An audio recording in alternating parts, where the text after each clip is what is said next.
My journey of visiting every county continues on as I head to the Roanoke Valley, which sits within the famous Blue Ridge Mountains of Western Virginia. My journey has been pretty cut and dry when it comes to exploring specific counties, but in the Commonwealth of Virginia, things take a turn. Here, independent cities are removed from counties and are considered their own entity on a county level. The Roanoke Valley is home to the cities of Roanoke and Salem, along with Roanoke County, which surrounds both of these cities.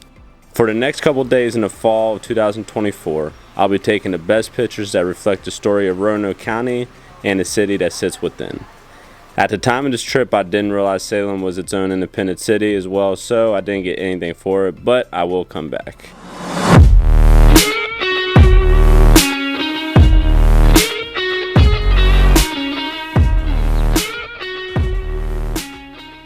Roanoke County covers 250 square miles around the city of Roanoke and Salem, which is the 79th largest out of the 132 counties in the state.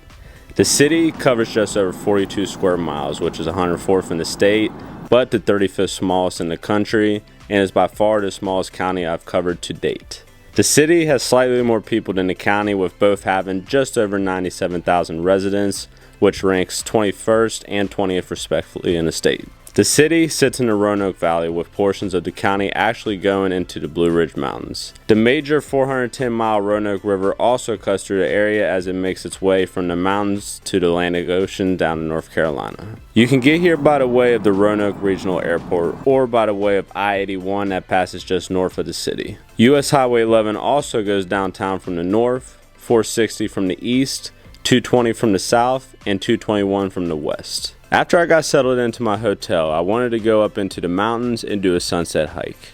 The Jefferson National Forest actually creeps into the county from the north and is home to the top-rated trail in this national forest according to All Trails, with the hike up to Dragon's Tooth. This feature is a massive rock outcropping that resembles teeth. To get up here, you have to climb 2.3 miles one way with 1,200 feet plus of elevation gain. The trail gets really fun near the top as you have some really easy rock scrambles with a metal ladder that helps you onto this one steep spot. It unfortunately ended up being a really cloudy night, but the views of course were amazing and the rocks are so unique. Some people climb to the top of these, but of course I stayed in some spots that I was more comfortable at. Although the Dragon's Tooth Trail is the top-rated trail for the Jefferson National Forest, the most iconic hike in the area is to hike up the McAfee Knob via the Appalachian Trail. This hike is just over 3 miles longer than the Dragon's Tooth Trail, with over 600 more feet of elevation gain, and I chose to do it the following morning. I woke up super early to try and make it up at sunrise, but I ended up being slightly late. Nevertheless, the views were absolutely epic.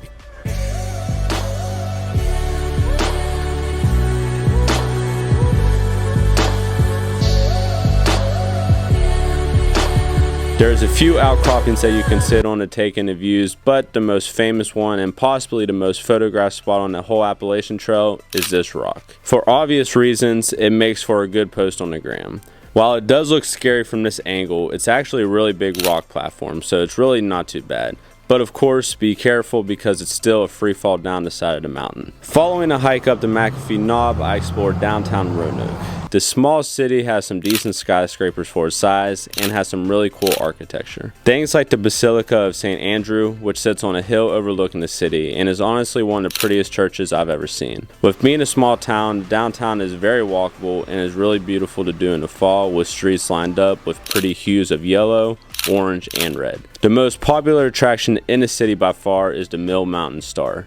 This structure is the largest freestanding illuminated man-made star in the world and was built to draw publicity to the city. It was originally meant to only be lit during Christmas seasons, but due to how popular it was to residents, it gets turned on every single night. When I visited the area, I was unfortunately past peak foliage a bit, but one spot that was closest to peak was to drive up to the park. This windy road was super pretty and was the last peak colors I saw for the year. From the parking lot, all you had to do is take the short walk over to below the star. Here, you have the best views of the city that you can get, and it's so easy to get to.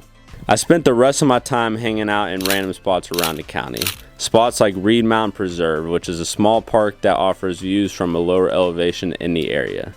I hiked up to what they call Buzzard Rock, which is just under 4 miles round trip and just under 1,000 feet of elevation gain. I came here for the last sunset of my trip, but there wasn't much sunset to see.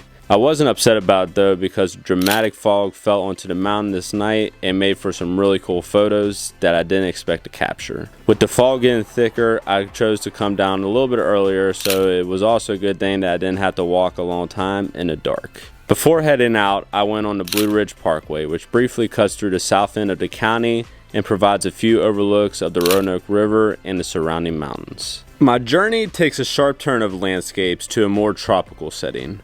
There's only a few spots like this in the United States, so where do you think we're going next?